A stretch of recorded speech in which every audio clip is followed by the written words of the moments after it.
Welcome to The Defiant. I'm your host, Tegan Klein. Today, we are joined by Alex Shevchenko, CEO of Aurora Labs, a Layer 2 scaling solution built on Near. Alex has a doctoral degree in math and physics.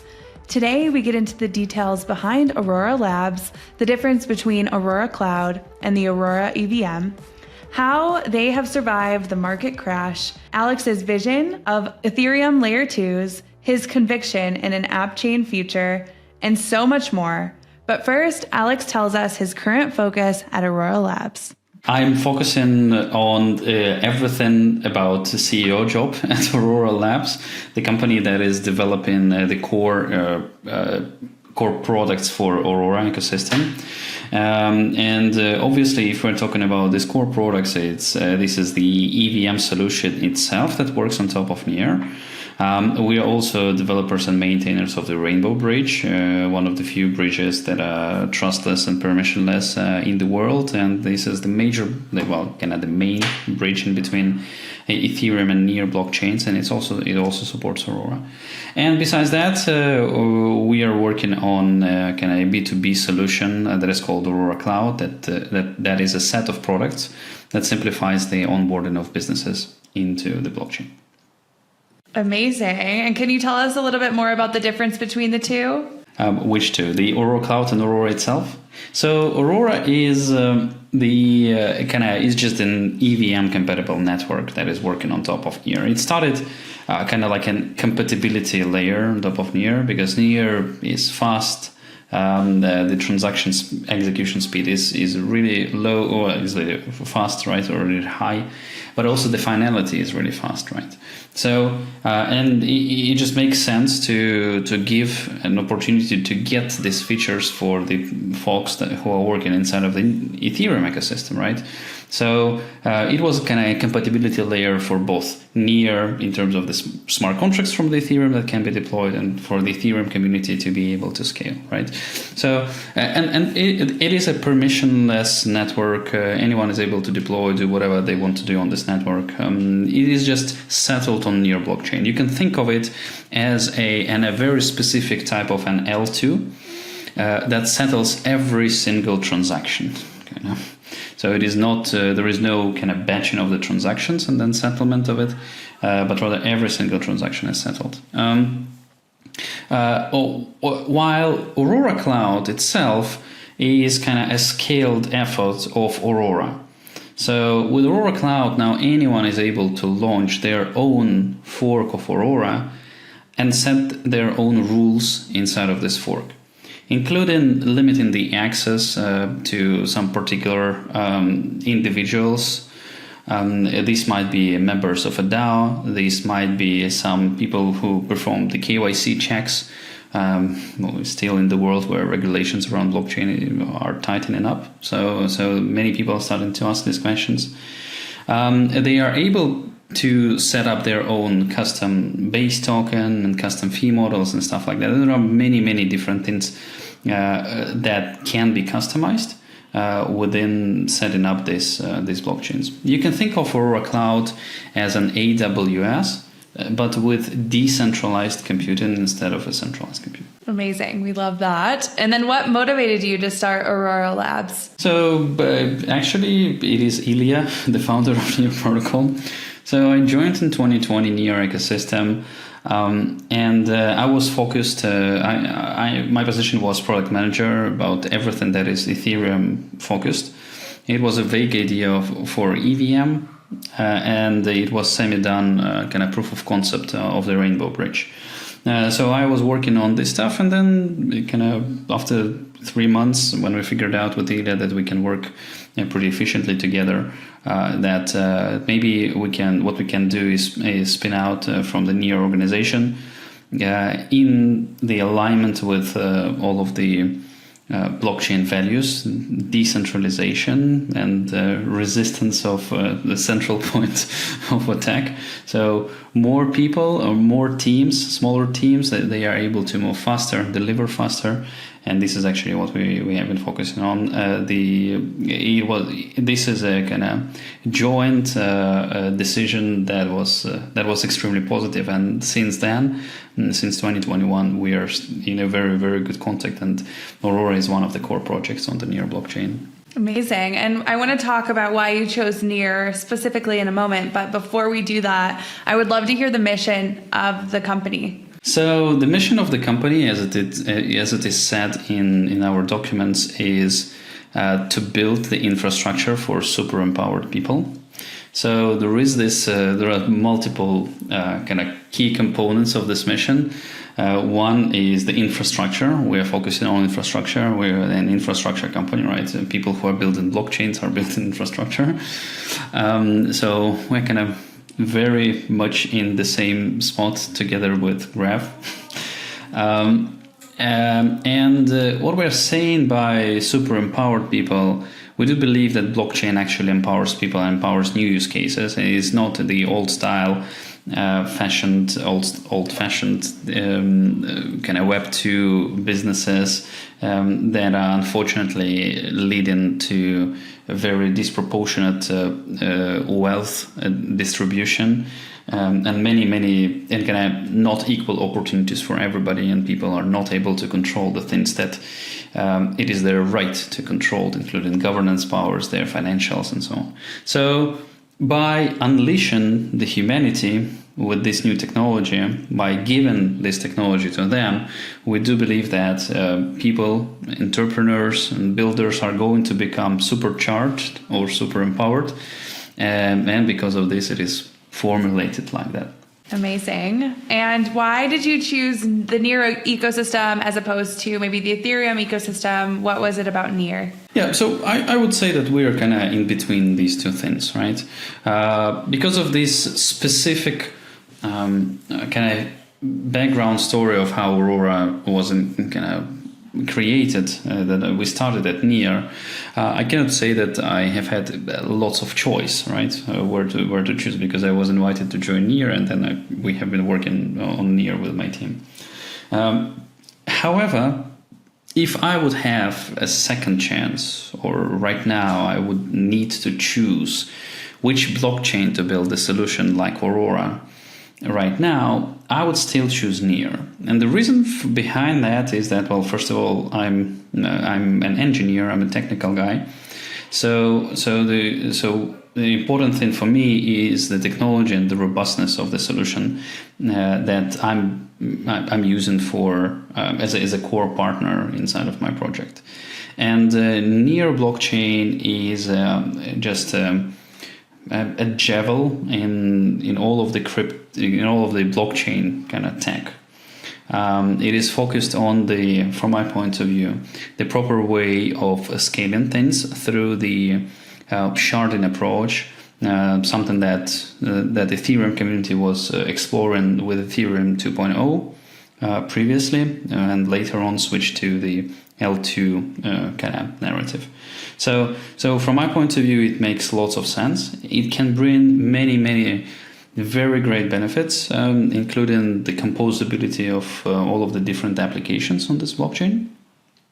And but besides that, this is kind of not the core thing, right? But besides that, it is just a very, very robust technology that is out there for years, with 99.99% availability. General availability, not stopping, not having weekends like some of the other blockchains, and it just performing well, and doing it in consistent manner with just high reliability. And this is also a future safe platform, right? In case, for example, with Aurora Cloud, in case more Aurora networks are launched tomorrow, hundreds of them and thousands of them, well, I'm pretty sure that Near is going to handle it, just because of the way how the blockchain, how the consensus is working. And I know you're really excited about AppChains. There's definitely a lot of buzz about AppChains. Maybe can you tell listeners why you're excited? Oh yeah, so here is my conviction. Many people are doing these kind of debates about L2s versus AppChains, and things like that. But from my point of view, these are just two things that must converge at some point in time, and they should mean absolutely the same thing. What actually it should mean is that there is an additional blockchain that works somehow, and then there are some applications that are working on top of it. And as we see with the emergence of the different tech that is built by for example, EigenLayer or Polygon, the security itself becomes a utility, right? It's just like electricity. You can tap into different security models, and you want to use Ethereum as a data availability, you can do it. You want to use as a validation layer some kind of other blockchain with your zk client, you can do it, right? So from that standpoint, limiting L2 narrative only to the fact how security is transferred or how security is used by other applications, I think it is just a little bit too small, right?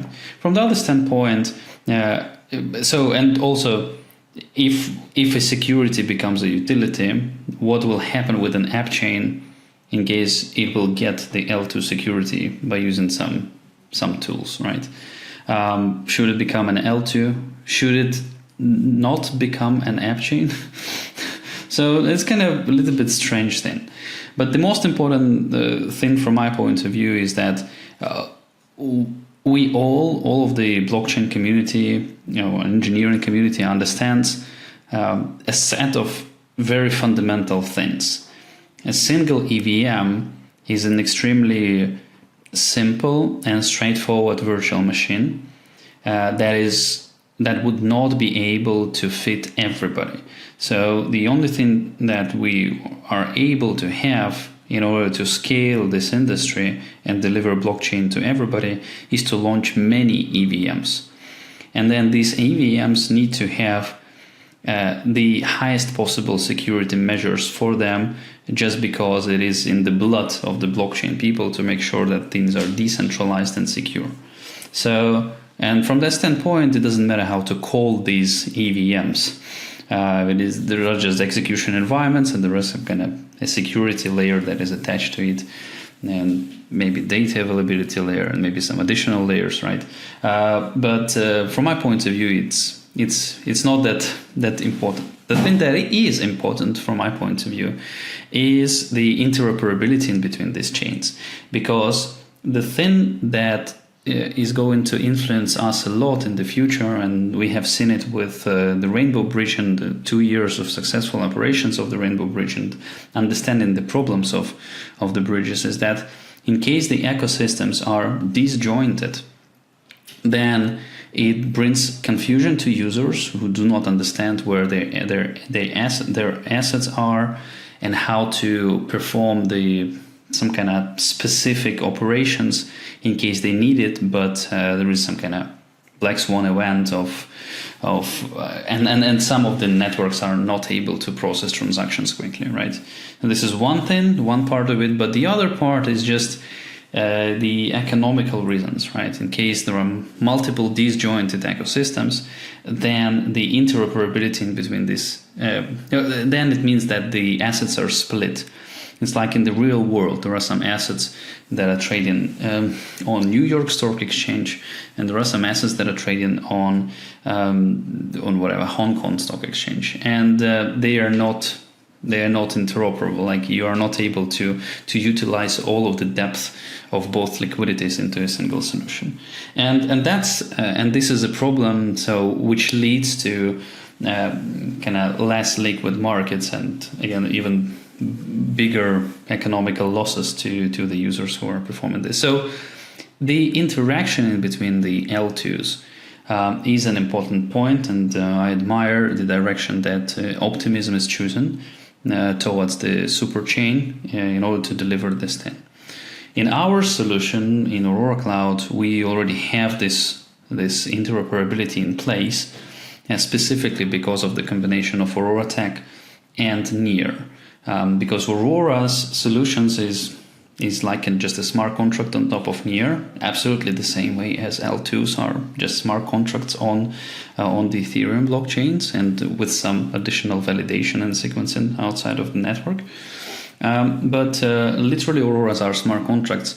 And the cool thing about it, since we're settling every single transactions, these transactions are able to cross-call smart contracts in between these different instances of Aurora. So AppChains versus L2s, and the things why both of these are fascinating from my point of view, to keep it short, I believe they are going to converge, and it is going to be just maybe a new word for this.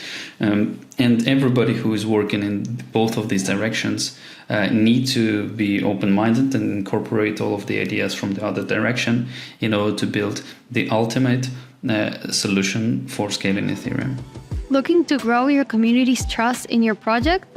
Explore UNCX Network, the home of liquidity locking and secure DeFi token services. With over 4,000 locks created and a TVL upwards of 200 million, they have a reputation for secure products that developers can rely on. Their services cover most EVM chains and include an ILO launchpad, token vesting, token minting, staking, and farms as a service, and the most reputable liquidity lockers on the market. And you're empowering dApps at Aurora. Can you tell us who's using Aurora EVM today? So we have a pretty vibrant ecosystem. We are at the moment at approximately 260,000 monthly active users on Aurora. People are kind of split in between different cohorts. We have several very successful gaming projects that are working on Aurora. And together with our protocol level meta transactions, so it's like account abstraction is not an abstraction on Aurora. It actually works already for 2 years. So the reason why it is good for the gaming companies is that they are able to onboard users without them onboarding to the crypto. So they are able to send transactions and they don't need to own crypto.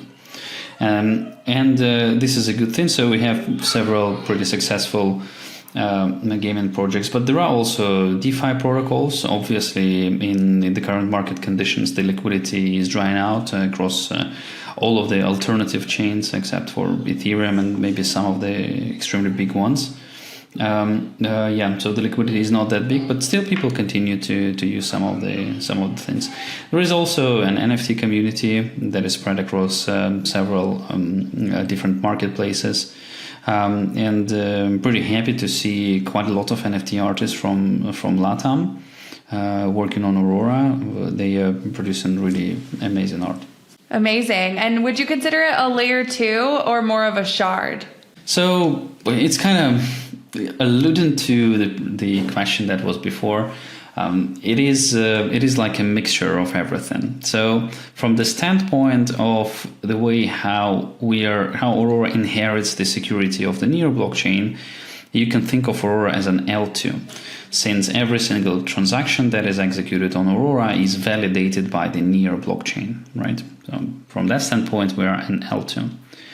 A Near blockchain currently is executed in parallel on 4 shards. This number can be increased in case there is a kind of more load on Near, and actually people now are considering this.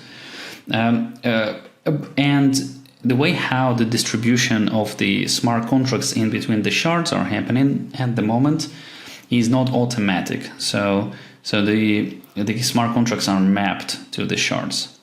And it happens that Aurora occupies one shard that is dedicated to Aurora, one shard of the Near protocol. So from the standpoint of the runtime, Aurora itself actually is a shard. So we are both an L2 and also a shard on Near.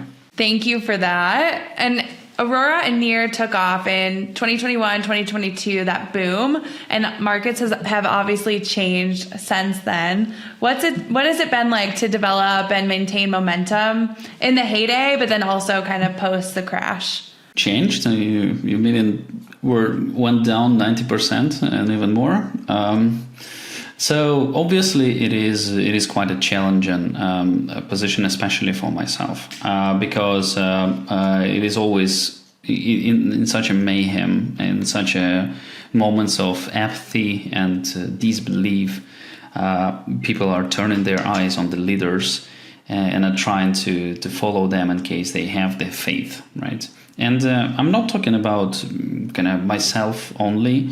I'm talking about the generic mood of the blockchain community, right?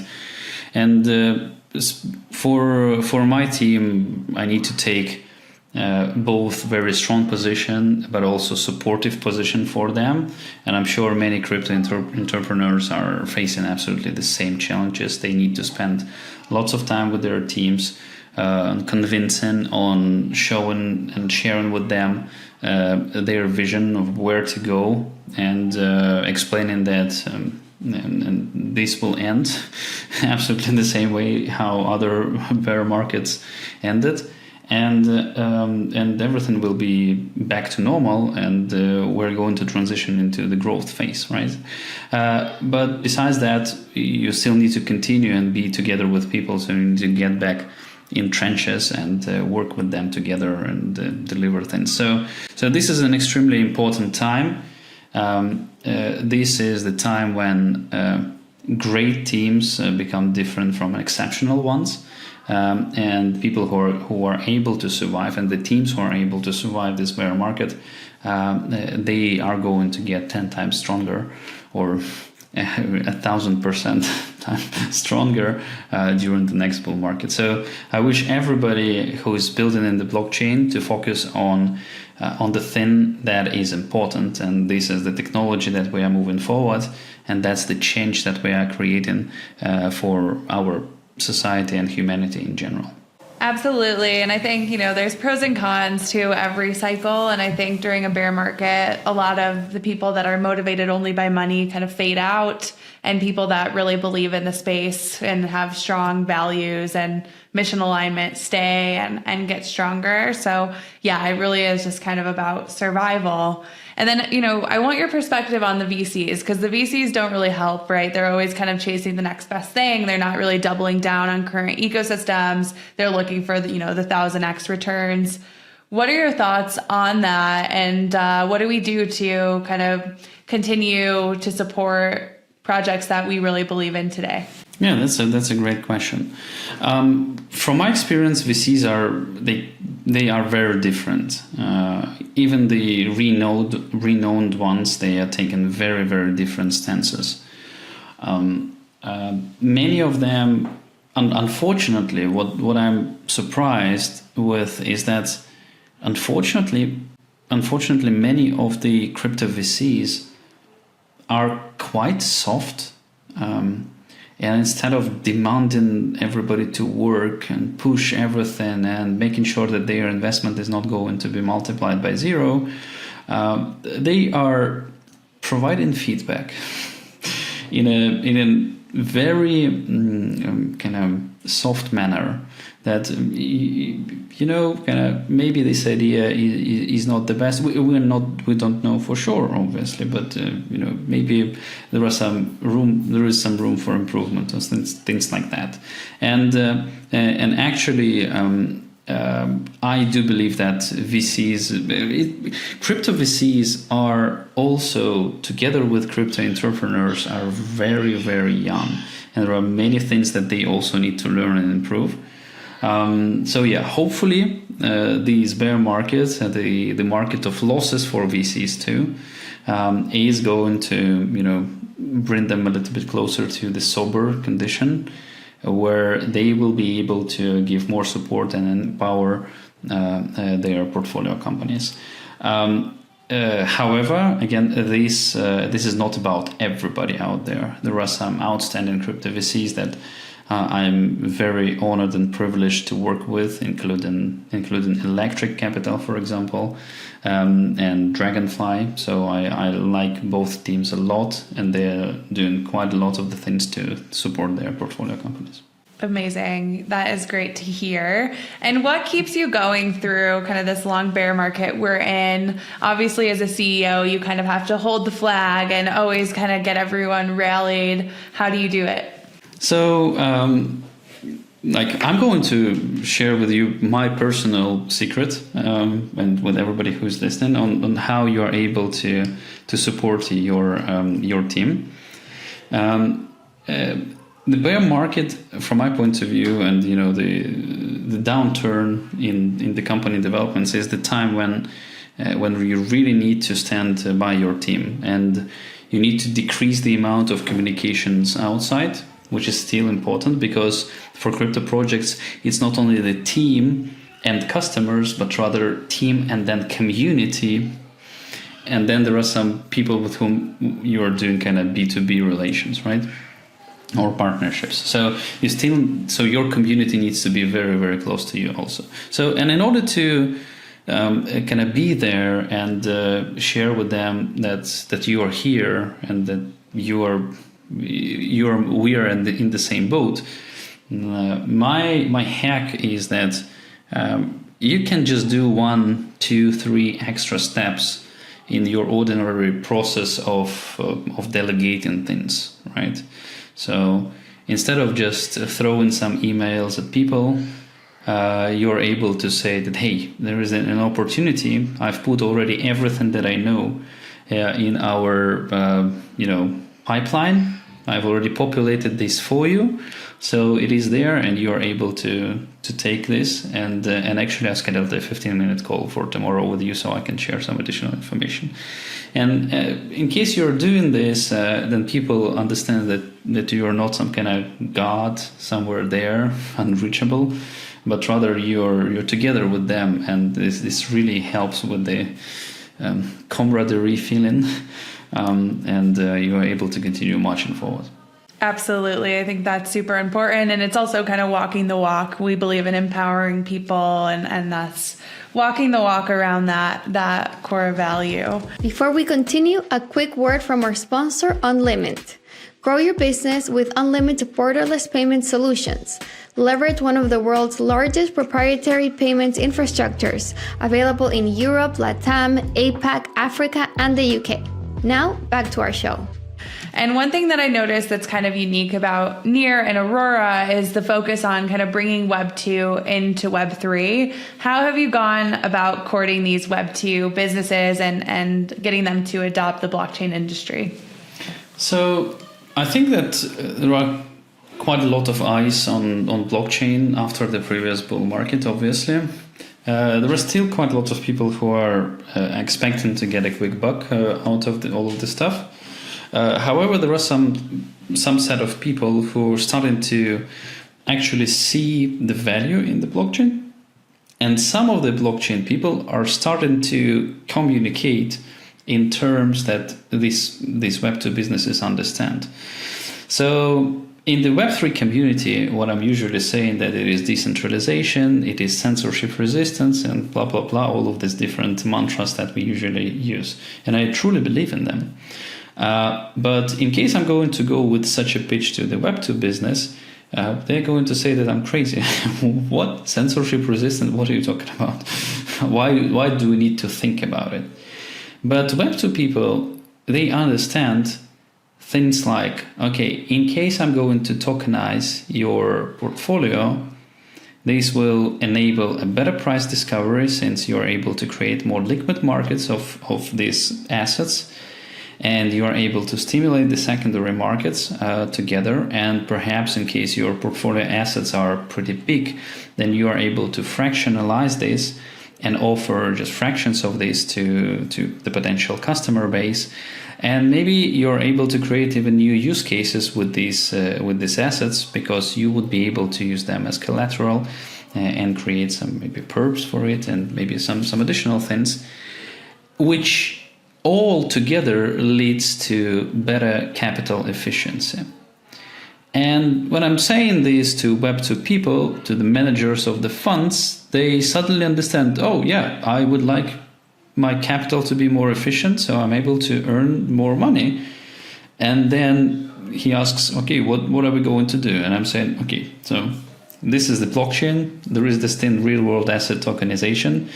There are regulations. There are just some jurisdictions where you are able to do this. And then on top of this, you are able to put DeFi primitives in order to allow you to have this higher, kind of better condition of your capital. So that is the talk that they understand, and I believe this is the biggest thing that we've achieved. I think that crypto entrepreneurs, they will slowly but surely beginning to grow up, and instead of saying that our parents know nothing and we're going to start a revolution here and change everything, burn everything down, but instead we're saying, you know what, it seems like they know something, and through the cooperation with them, we are able to do our revolution, maybe not that sparky, but rather much more efficient and very important, much sooner than in case we're going to be on our own. And why would a Web2 business use Aurora Cloud as opposed to adopting a layer 2 in the Ethereum ecosystem? Oh yeah, that's a great question. So, from my point of view, for many of the businesses, it is an important thing to be a good partner, right? And take into account that crypto market is less than 1% of all of the global market. It is plenty of space for everybody, and there is no need to make a choice, right? Especially taking into account that security becomes a utility. In case they would like to have this additional fancy security that is provided by Ethereum or maybe some other chain or maybe anything else, well, you can just turn it on. In fact, Aurora has already incorporated some pieces of the security connection with Ethereum blockchain. So it is just thinking of as an alternative, right? I cannot fully say that Aurora is an L2 on top of Ethereum. It is not fully correct, even though I cannot say that people have a generic understanding and common understanding of what L2 is.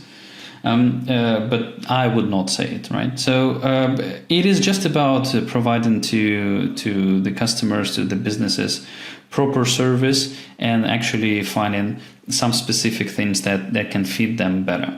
So because of the fast, for example, in some use cases of our customers, it is very important for them to be able to have this kind of permissioned layer where they are able to restrict who is using the blockchain and who is able to deploy smart contracts there, right? So the use case is not designed to be a trustless and permissionless network.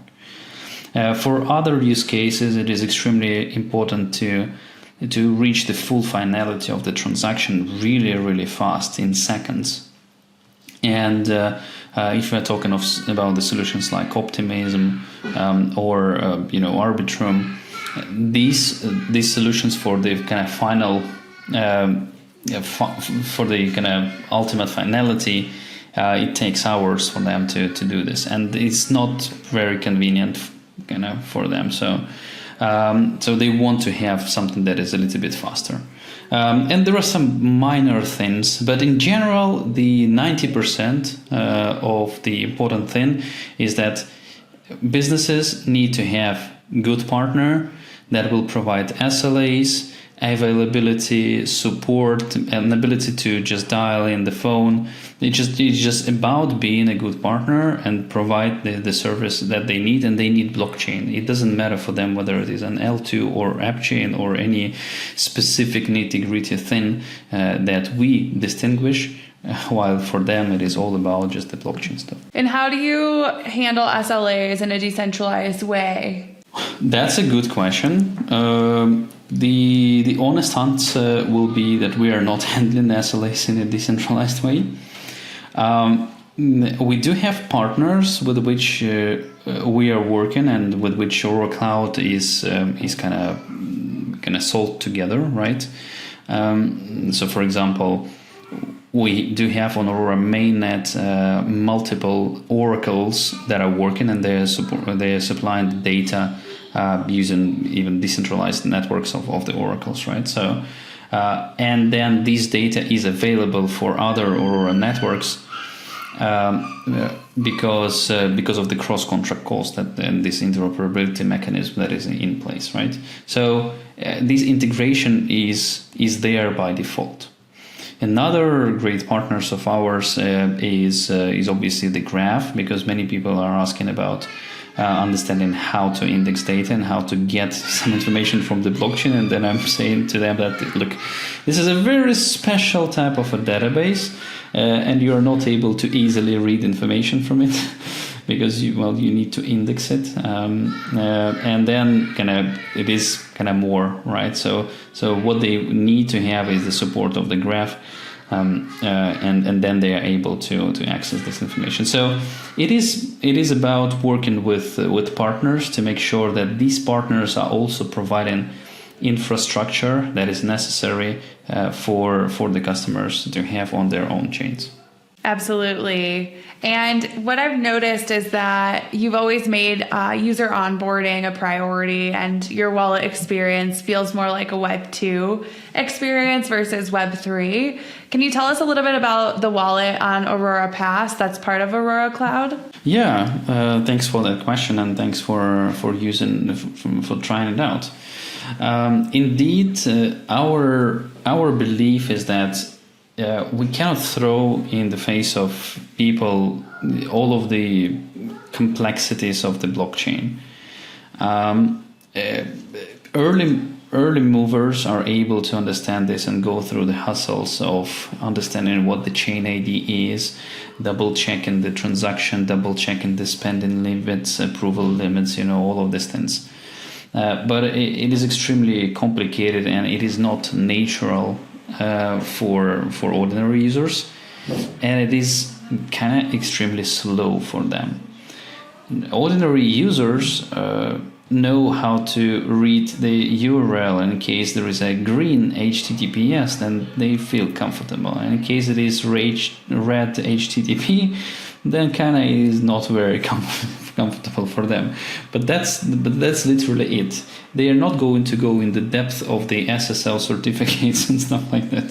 So these days have gone past, especially taking into account the speed of the information and the decisions that must be made by people nowadays. So removing these complexities from the users, making sure that it is not complicated for them at all, making sure that there are as low barriers, that the barriers for entrance for them are as low as possible. It is a crucial thing to onboard TikTokers into the blockchain, right? And that is extremely important. And because of this, we're focusing on the user experience. And because of this, we have developed the protocol level meta transactions, when users are able to execute transactions and approve these transactions without having any crypto on their accounts. And because of this deep internal technical stuff, we are able to create great user experience, and that's one of the biggest and most important things for us. In the end, the most valuable company in the world, which is Apple, is winning the market just because of their user experience and seamless interactions with their devices, and which proves the point that user experience is the key in any major and massive scaled use cases. So here's something new. Bumper your assets to defend them from price drops without losing upside exposure. You set a price floor and term length, then lock your tokens into the protocol. When your term ends, if the price has fallen under your floor, you leave with stablecoins at the floor value. Otherwise, you just take your original asset back. Benefit from 30% cheaper premiums than options, or earn 3 to 18% real yield as a liquidity provider. Bumper just launched and is offering a share in $250,000 of Bump tokens to early users. And then zooming out a little bit, what's the overall role of Aurora Labs as you see it in the future of Aurora, this decentralized future? Yeah, so we're simple guys. We are engineers, and what we are doing in Aurora is that we are creating and we are moving the technology forward. We do have a vision on how this technology should evolve and what things should be entering the ecosystem. However, we understand that this is a technical and technological point of view on the things. Already at the moment, Aurora itself is governed by Aurora DAO, which is a DAO in between the major participants in the ecosystem. This DAO is committed to decentralize the governance even further, and making sure that every single Aurora token holder, when there is Aurora token, which is the governance token, is actually participating in the governance of the chain. There are already at the moment multiple pretty influential groups inside of Aurora that have their own ideas on how they are going to develop things, and we are pretty happy about such a development. Again, we are engineers. We know how to deliver proper technology. We know how to make it robust. And that's great when other people are also able to get on board and take care of other things inside of the ecosystem. And I think it's safe to say that there's kind of consensus that Ethereum Layer 2s have solved scaling. Would you agree with that? Kinda. I do believe that that technology that we have right now and in the future years to come is going to eventually decrease a lot the block space itself, and it is going to be continuously becoming cheaper and cheaper to transact, which is, from my point of view, the answer to the question whether the scaling question is solved or the scaling problem is solved. Absolutely. And then looking forward in the future, maybe 2 to 5 years, what are you most excited for? 2 to 5. Probably this is not going to happen, but my first thought when I joined blockchain in 2015 was, oh my God, you're able to implement verifiable democracy when people are able to do elections using ZK primitives in a fair and transparent way, and there will be no way how to bribe people. Because people can cast multiple votes, and other things, that thing was one of the first things that election mechanism was one of the first things that I designed as an engineer for the blockchain, and I'm trying to push blockchain technology forward. Obviously, businesses are going to adopt it much sooner than governments. But I hope that we're going to see proper election mechanisms adopted in the world, in the progressive democracies of the world, to even empower their democratic institutes. Yeah, I'm not sure the governments want it to be verifiable. The state of the world today. Yeah, kinda from one side. But let me put it that way. I refuse to live in a world that is, only corrupted, right? I believe, and this is my faith, is that good intentions are going to prevail, and some leaders are going to have enough courage in order to implement these changes. And after these, the Pareto equilibrium of the citizens and the governments is going to shift from lose-lose point, and when there is no trust in between the parties, into quite a lot of trust, which eventually would lead to win-win situation for everybody. Absolutely. You and me both. I think it's very clear that it'll either be kind of centralized and corrupt, or, self-sovereign, free and decentralized. And I'll give every day that I can to ensuring we get to the free, decentralized version of the world as soon as possible. And who knows, maybe we can use WorldCoin's proof of humanity to to vote and have fair elections. Who knows what the future holds? Maybe so, though I'm not scanning my eyeballs. Oh, there you have it. Amazing. Well, how can people get in touch with you? So the best and the most straightforward thing is obviously crypto Twitter, or should we call it crypto X right now. You can find me at Alex Aurora Dev. Super simple. This is also my email and my Telegram account. So in case you prefer these means of communication, you are able to do it. Amazing. And the last question is just, how are you Defiant? I'm from Ukraine, which is Eastern Europe. And it means that the majority of the smart people in the world will ultimately say that I'm defiant in every single thing that I'm doing.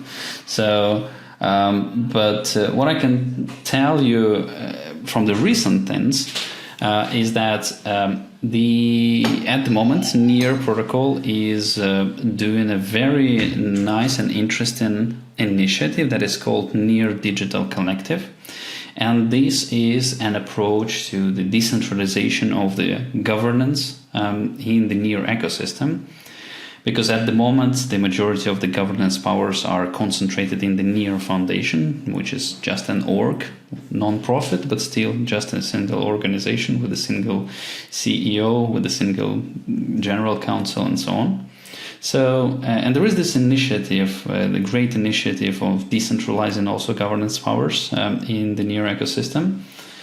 And I'm running for, and there is literal elections happening right now. Maybe at the moment when you're listening to this podcast, the results are going to be already in place. This initiative, within this initiative, anyone is able to run for one of the three kind of branches of the governance within the ecosystem. So I'm running for one of them. And all of the candidates are required to put down their agenda and their vision on how to change things. And I can say that like I'm opposing almost everything that is done right now in the ecosystem, and I'm saying that this is not the way to go. You need to focus on other things.